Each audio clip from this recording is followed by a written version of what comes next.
وہ جو حدیث میں آتا ہے نا، من صام رمضان ایمانا و احتسابا،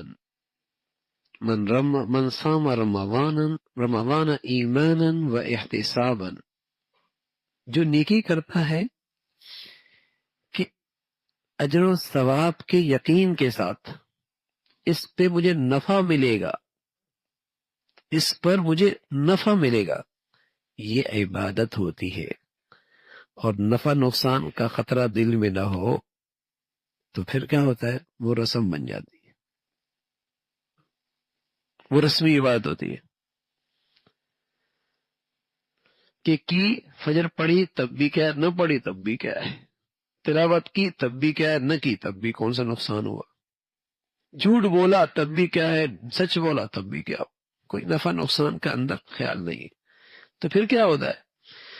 پھر یہ ہوتا ہے کہ مسلمانوں کے ہاں دین صرف اتنا رہ جاتا ہے جو اس کے رواج میں ہوتا ہے، جو اس کے ماحول میں ہوتا ہے، اور جو رواج میں اور ماحول میں نہیں وہ اس کی زندگی میں دین نہیں ہوتا،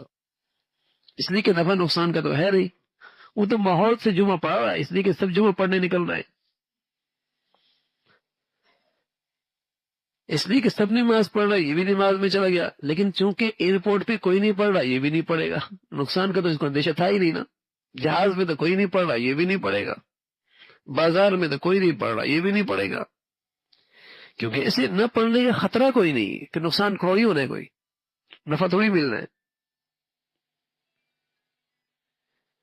تو جب نفع نقصان کا تصور ختم ہوتا ہے تو صرف مسلمانوں کا وہ دین رہ جاتا ہے جو رواج میں ہوتا ہے، جو ماحول میں ہوتا ہے، جو ماحول اور رواج میں نہیں وہ دین بھی نہیں اس کی زندگی میں۔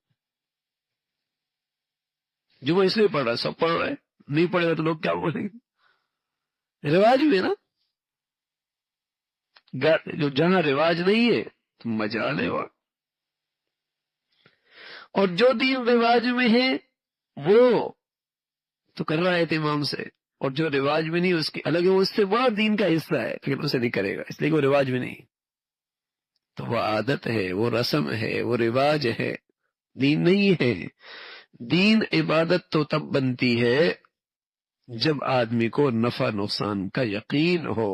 نہیں کروں گا یہ ہوگا، کروں گا یہ ملے گا۔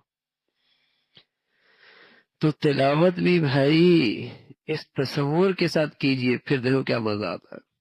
کہ اللہ اس پہ کیا دے رہا ہے، ایک لفظ پہ کیا دے رہا ہے، کتنی قیمتی دولت مل رہی ہے۔